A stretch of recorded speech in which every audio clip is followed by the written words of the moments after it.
Hello and welcome to the Sunshine Cathedral. The Sunshine Cathedral is a different kind of church where the past is past and the future has infinite possibilities. And with that, we invite you to come and worship with us here on Sunday mornings at 9 and 10:30 a.m. at 1480 Southwest 9th Avenue.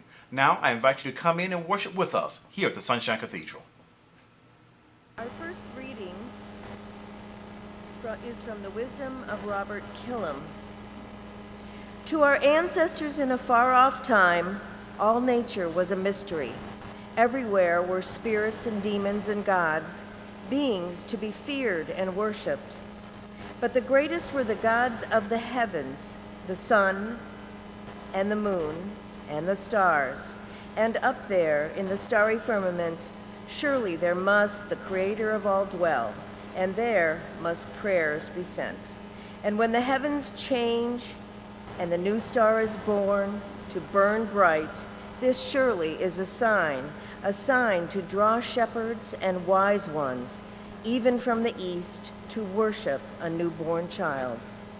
Today, the heavens are not so mysterious as they were then.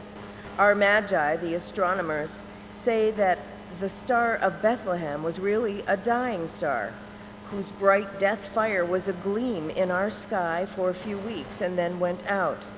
But the star has really remained whatever our modern magi say, for its meaning to us will never pass away, and its light will never die. Its message is the same tonight as it was 20 centuries ago: peace on earth, goodwill toward all people. And we see it now as they saw it then, and still follow it. In these human words, God's voice is heard. God is with you. A reading from the Gospel according to Matthew.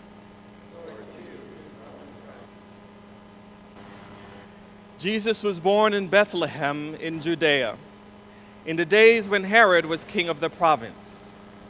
Not long after his birth, there arrived from the east a party of astrologers, making for Jerusalem and inquiring as they went, "Where is the child born to be king of the Jewish nation?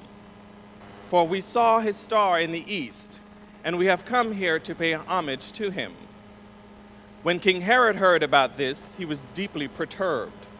So he summoned all the Jewish scribes and chief priests together and asked where the Messiah should be born. Their reply was, "In Bethlehem, in Judea, for this is what the prophet Micah wrote about the matter. But you, Bethlehem, in the land of Judah, are not the least among the rulers of Judah, for out of you shall come a ruler who will shepherd my people, Israel." Then Herod invited the eastern astrologers to meet him privately and found out from them the exact time when the star appeared. Then he sent them off to Bethlehem, saying, "When you get there, search for this little child with the utmost care. And when you have found him, come back and tell me, so that I may go and revere him too." The astrologers listened to the king and then went on their way to Bethlehem. And now the star, which they had seen in the east, went in front of them as they traveled until at last it shone immediately above the place where the little child lay. The sight of the star filled them with indescribable joy. So they went into the house and saw the little child with his mother Mary, and they fell on their knees and adored him. Then they opened their treasures and presented him with gifts, gold, incense, and myrrh. Then, since they were warned in a dream not to return to Herod, they went back to their home country by a different route. This is the gospel, the good news. Well, it is, for a few more hours, still Christmas. And in the culture, it seems like Christmas begins about Labor Day and then ends on December 25th because we're so sick of it by the time it finally gets here. But in the church tradition, Christmas begins on December 25th and then it lasts for 12 days. Not even 2 whole weeks, 12 days.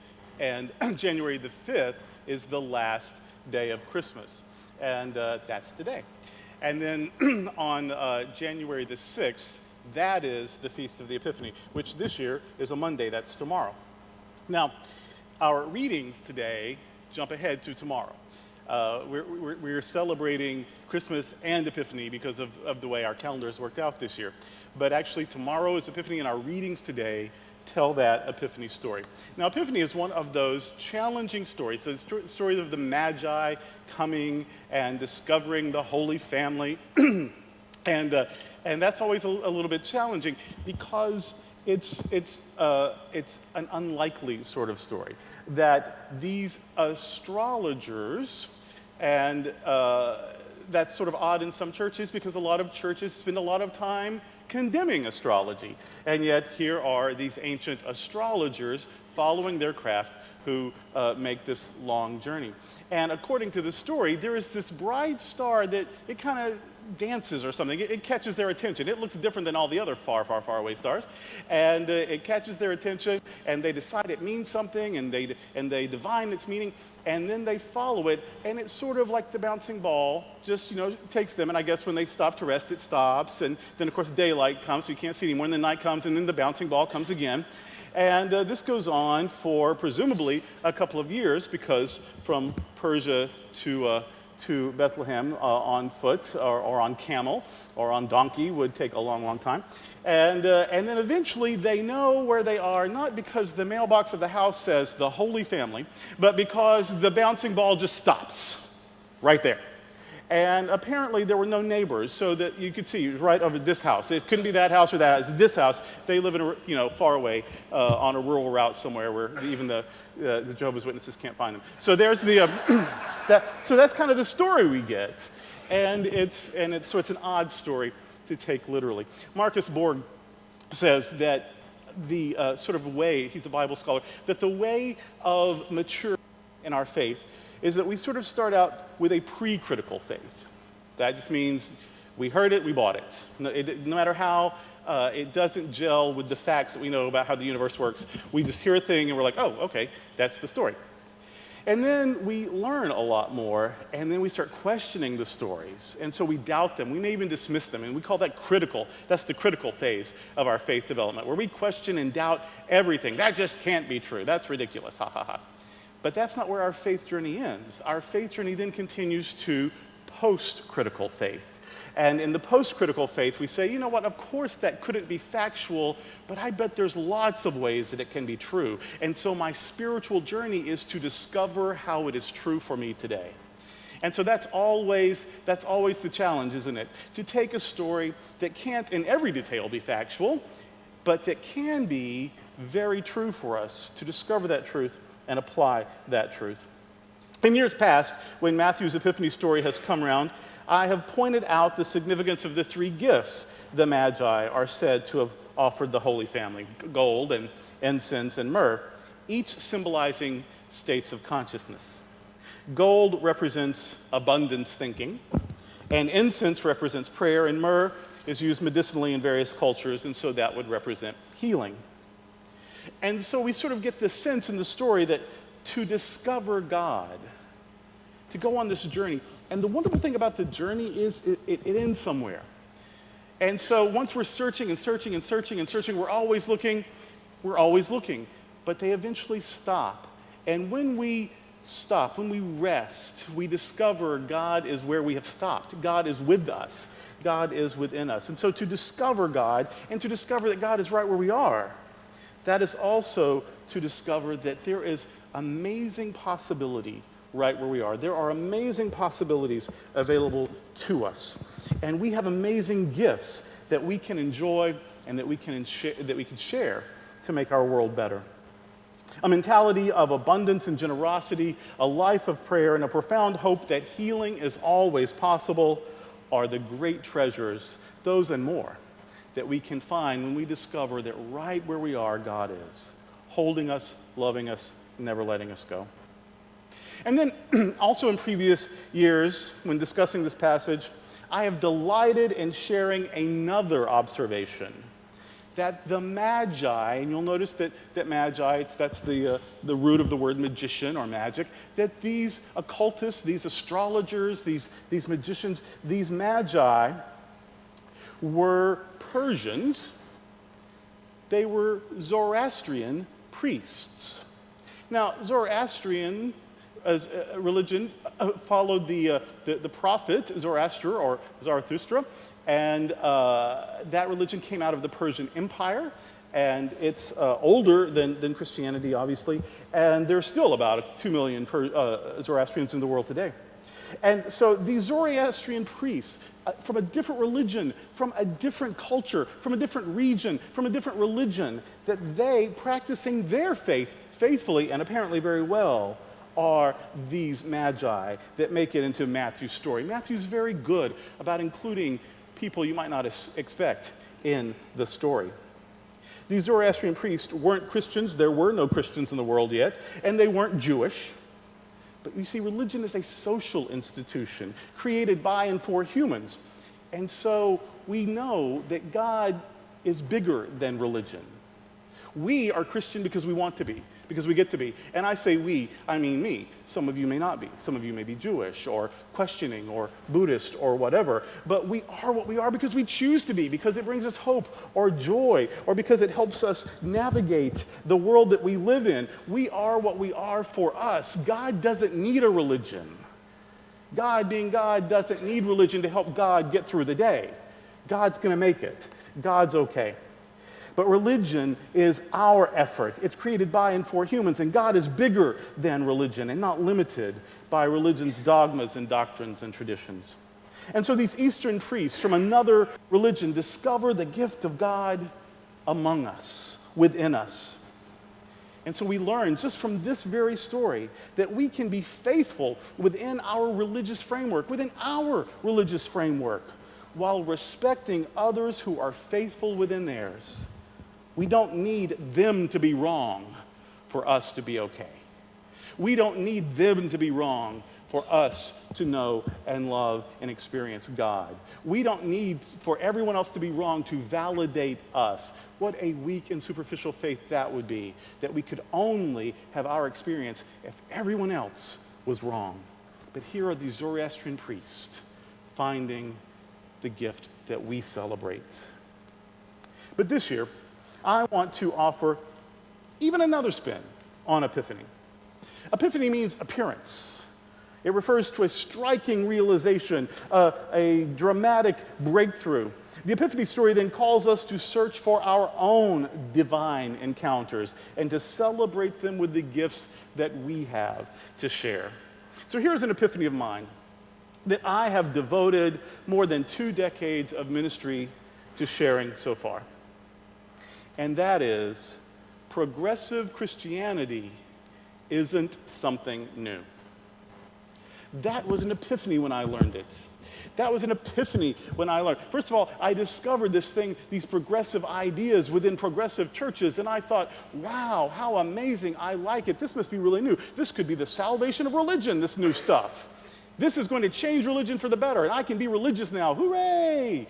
And then I realized, this has been around forever. Even Ecclesiastes said there's nothing new under the sun. There have always been progressive religious people. In fact, religion at its best, and here is my bias, but I truly believe it. Religion at its best should be and must be progressive. Progressive Christianity is not new. I love that we are a progressive faith community, but as different as that may be from the fundamentalism some of us have come out of, it isn't new. Progressive Christianity isn't new in the history of our faith. We are a different kind of church from many other churches today, but progressive faith is actually rooted in antiquity and may be among the oldest schools of Christian thought. We see in our own Bible. Now, the Bible is the Bible because the church says it is. The church doesn't spring from the Bible comes out of the church, and yet the church chose what it would contain in its Bible. And in that Bible, we see so many progressive ideas, especially for its own time and culture. We see in our Bible stories of Jesus challenging systems of oppression and challenging systems of privilege to be more inclusive of those his society routinely ignored or worse, condemned. Women, prostitutes, lepers, children, the poor, Samaritans, Canaanites, even the story of the Magi today show us people beyond a particular tradition, discovering sacredness in their own context. That is a radically progressive view. Practicing their faith, they found the sign that led them to a personal encounter with divine light. Rather than being a barrier or a wedge that divides people of different faiths, Jesus actually shows the way of universal spirituality, of divine omnipresence, of holiness that is everywhere present, including all people at all times. Perhaps people came to see Jesus as the Son of God because Jesus spent his life seeing them as the sons and daughters of God. In the book of Acts, we see Paul, not often credited for being a progressive, but I think he's not looked at deeply enough sometimes. We see Paul in the book of Acts visiting a woman named Lydia. She spells her name differently than our Lydia, but Lydia. Visiting a woman named Lydia, a woman leader of a women's community in the Bible. All women with a woman leader in the Bible. See, this is the Bible. And back in Bible days, there was a woman who led a community of women in the Bible. You see, back in the Bible, there was this community of women. And it was just women. And their leader was, guess what? A woman. All right.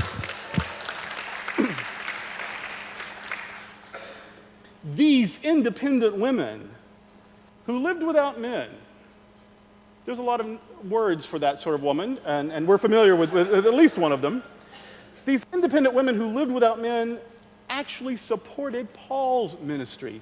These independent, strong, self-sufficient women helped Paul be successful in his ministry. So when Paul is quoted to justify misogyny, it always makes me bristle a bit, because that isn't a careful reading of Paul. These women supported Paul's ministry, and Paul's ministry benefited from the support of strong, faithful, committed women. Paul, also in the book of Acts, visits Mytilene. And the thing I love about Paul visiting Mytilene, and in fact, he stops by to see Lydia on his way to Mytilene, which may say something about Lydia, because you see, Mytilene is the capital of Lesbos. It's in the Bible. Acts chapter 20. Paul goes to visit, he must have other friends like Lydia, in Mytilene, the capital of Lesbos. OMG, I love the Bible. Hello? Paul went to Lesbos. Also in the book of Acts. Everyone's going to rush home and read the book of Acts now. Luke tells us that Paul quotes a pagan Greek poet to make the point that it's in God that we live and move and have our being. We are always in God, of God, never separate from God. The idea that all people have sacred value and all people can have personal experiences of the omnipresence isn't some New Age invention. It's a message as old as our Bible. It is a message older than the ministry of the Apostle Paul, who adopted it, and it is included in our scriptures. And these progressive messages are in our Bible. And in the years that followed Bible days, the progressive messages just kept coming. Just 100 years after Matthew's gospel was written, a man named Origen was born.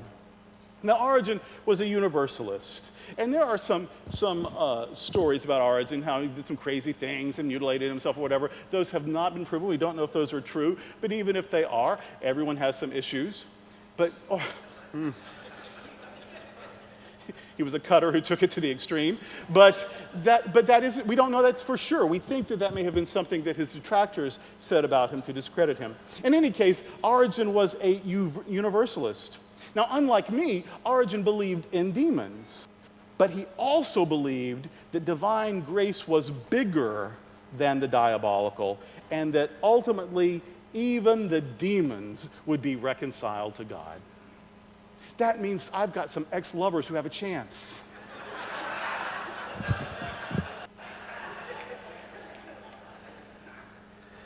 Origen knew that grace had to be bigger than his superstitions, so even the boogeyman would eventually enjoy the benefits of divine grace. A divine love that never gives up on anyone, even the demonic. That was the teaching of a very early Christian theologian. Now, of course, by the 6th century, his teachings were condemned by the institutional church. They had a lot invested at that time in the us versus them system. But clearly, early on, there were Christians teaching that God's love embraced all souls unconditionally. In the 300s, a same-gender loving couple, Sergius and Bacchus, were martyred not for their love of each other, but for their Christian faith. They never doubted their shared love was an expression of God's love. They were faithful to their love of God and to their loving commitment to each other until their last breath. In the 400s, there was a theologian named Pelagius. His nemesis, Augustine, came up with the notion of original sin, but Pelagius didn't buy it. Pelagius said that we are not innately depraved. We were not born bad. Our origins are not sinful. We can make poor choices, of course, but we can also make good ones. We can learn from our mistakes and do better going forward. Our seeming imperfection is due to our not having evolved yet to where we are meant to be. It's not that we have fallen from perfection, it's that we haven't yet reached it, but we are on our way. We are at least potentially good, and we can always grow into deeper expressions of our goodness.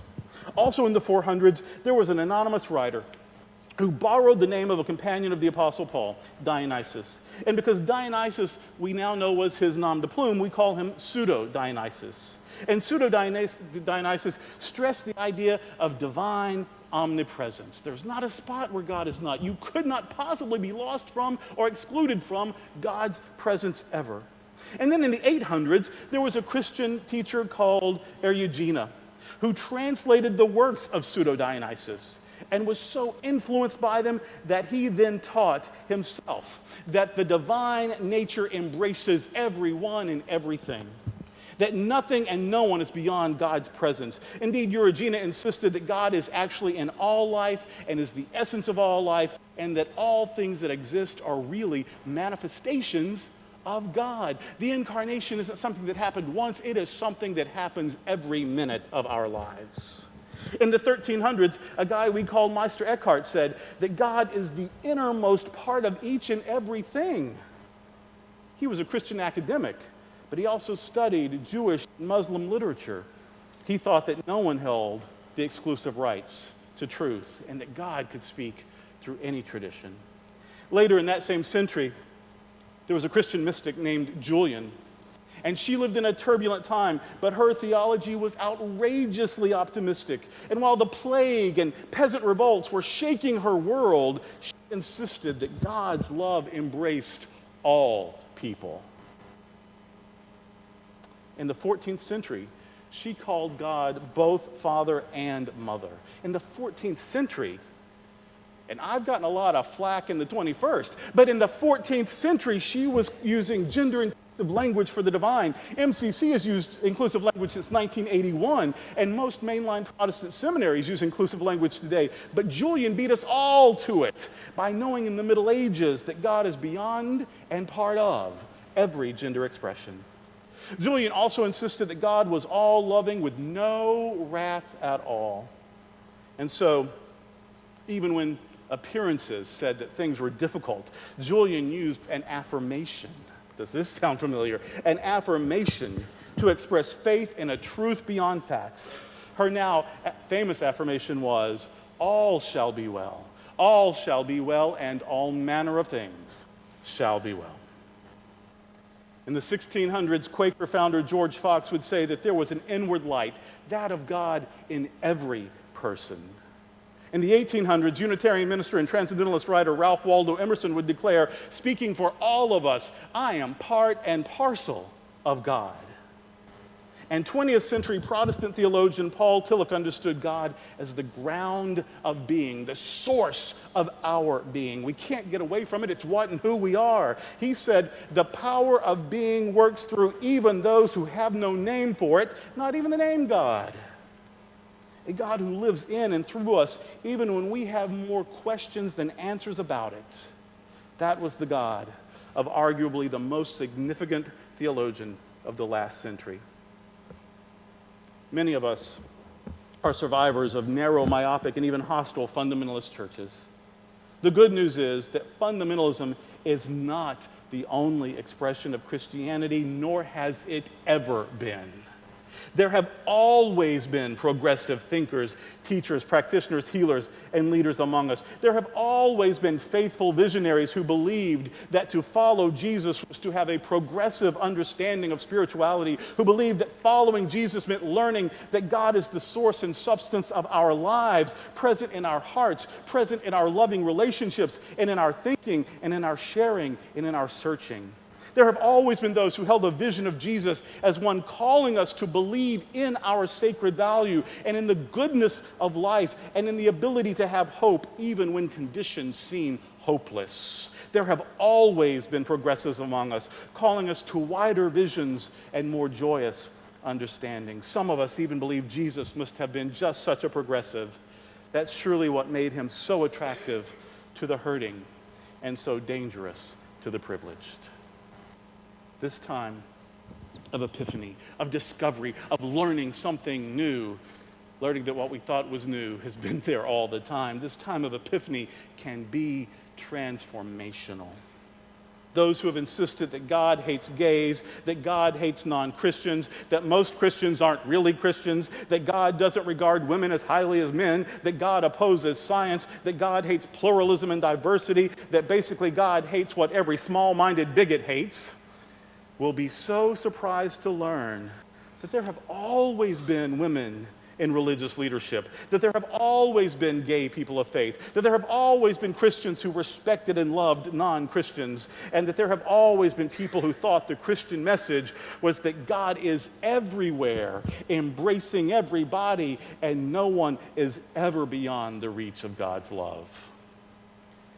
We aren't really something new. We may be different, but we're not new.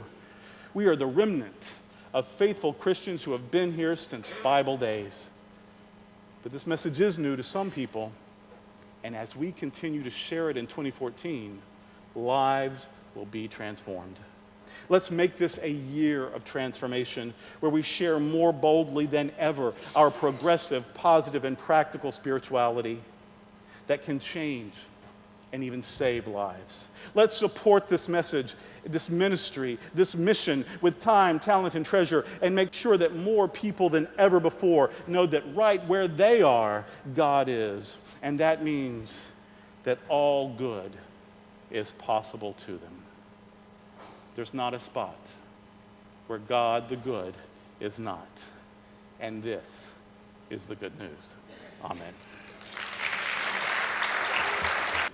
It's an old message. It has been repeated century after century after century. And here we are, still sharing the good news. Not the good news that we're right and everybody else is wrong, but the good news that God is good, that God is not maniacal, that God is not insane, that God is not tormenting and torturing and excluding people forever for any reason. That in fact, God is the substance of our lives. We can't get away from God, no matter what we call it, no matter what we believe about it. That presence of goodness and possibility and beauty and love and hope is always with us. It's what's making us up. And it's what we will be throughout eternity. That is such good news. If you are facing difficulty, isn't it good news to know that difficulty can't rob you of your sacred value? If you're feeling lonely, isn't it good news to know that you're never really alone? Because the source and substance of the entire universe is right where you are. That's the good news. That we will never escape that divine universal love that we call God. And as we feel good about that, we will attract and create and manifest and drift toward more blessings in our lives. And the more we are blessed, the more blessings we have to share. And the more we share, the better the world is.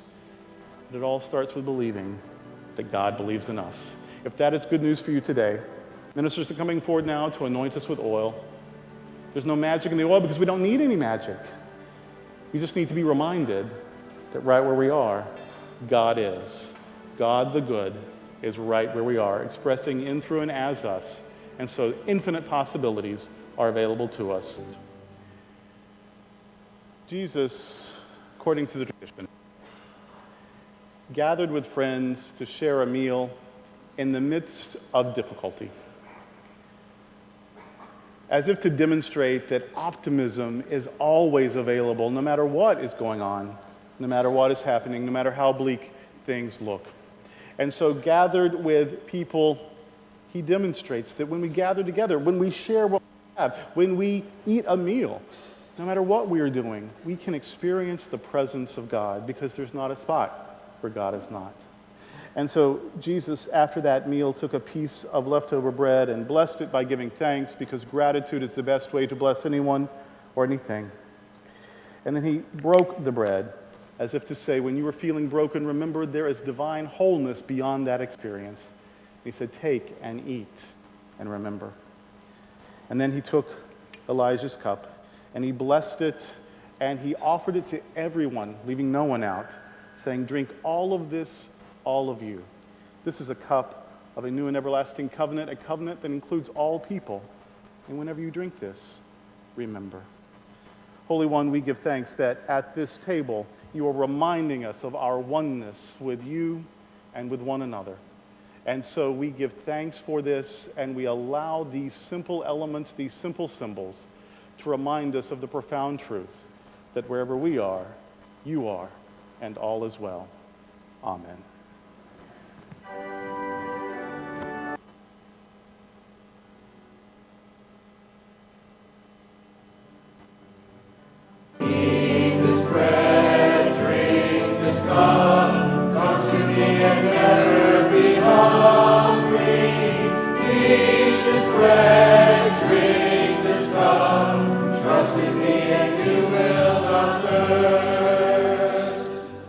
Sunshine Cathedral, we practice an open communion. And what that means is you don't have to be a member of this church or any church to receive the sacrament, just as you are. With whatever your beliefs or doubts may be, you are welcome to participate in this feast of unconditional love. My friends, these are the gifts of God for all the people of God. Hello, I want to thank you for joining us for worship today here at the Sunshine Cathedral. Again, if you're ever in the Fort Lauderdale area, please stop by and worship with us on Sundays at 9 and 10:30 a.m. If you'd like to find out more about the Sunshine Cathedral, about our resources, or about our books published by our senior pastor, the Reverend Dr. Durrell Watkins, or if you'd like to make a donation to the Sunshine Cathedral, please visit us at www.sunshinecathedral.org. Until the next time, may God continue to richly bless you on your journey.